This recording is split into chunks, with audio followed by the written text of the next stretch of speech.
He did what he was trained to do, and under the fire that he was put under, he did a very good job and probably saved lives. We think their strategy was to get to the event center, into the event center, and they were not able to get past that outer perimeter that we had set up, which was part of that security. All right, folks, and he's talking about the heroic officer. Joining us now is Katrina Pierson, spokesperson for the Tea Party Leadership Fund PAC, former Republican congressional candidate from Texas. And Katrina, you were there. Yes, I was there. For all the chaos. So first of all, explain how you became aware, what was going on when you became aware of it, of the shooting, the firing going on outside, and how you were informed. Absolutely. You know, we were at the end of the event, and everyone had spoken. Pamela Giller had spoken. The artist had received his award. And so people were just sort of talking to each other, shaking hands, getting to know each other. The event was supposed to end around 7 p.m., and it ended a little bit early, so people were just mingling. Well, some people had started to filter out, and at the same time, you could hear people in the hallway yell, "Shots fired, officer down."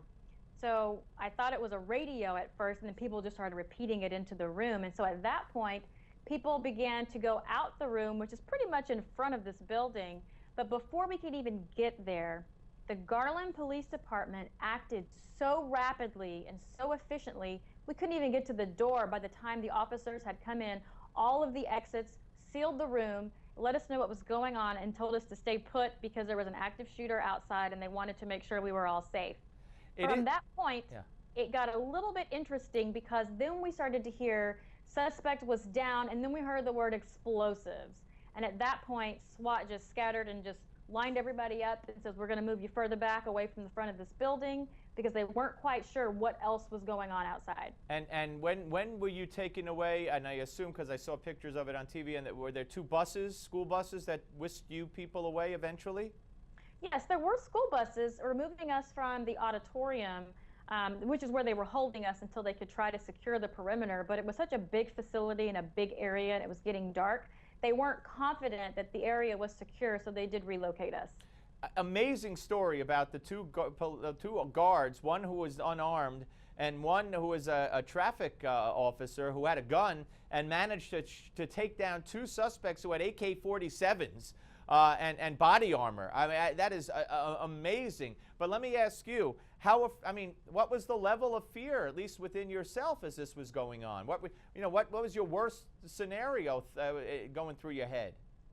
Well, it's interesting because I wasn't afraid, and I thought that was kind of strange. And everybody in the room, I mean, you would expect, being essentially told you're in the middle of a terrorist attack, that people would be panicking and in fear. And in fact, it was exact opposite.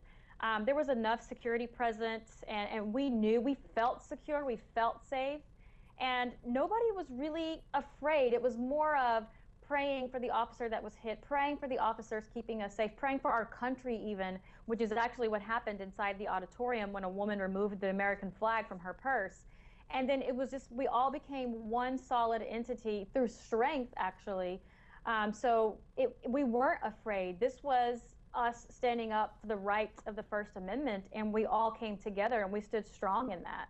So tell me about the praying. So someone took an American flag out of her purse, and how many of you started praying for the officer around that flag?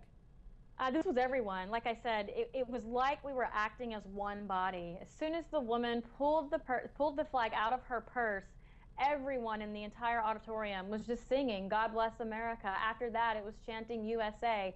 And then after that, there were prayers offered to the officers who were protecting us, as well as to our country. Wow. We weren't going to be afraid in our own backyard, and you never really know what you're going to do when you're in that situation. Right. And I can tell you that the folks in Texas were not afraid. And you know, to hear the media, of course, we remember Charlie Hebdo and the criticism of, yeah, there's free speech, but and you're hearing some of the same things here.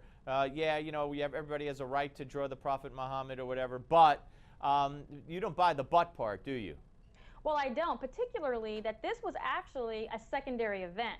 This all started here in Garland on January 17th, when a pro-profit group came in under the guise of Sound Vision, don't even know what that is, but set up this event on school property actually praising Islam and the Prophet Muhammad.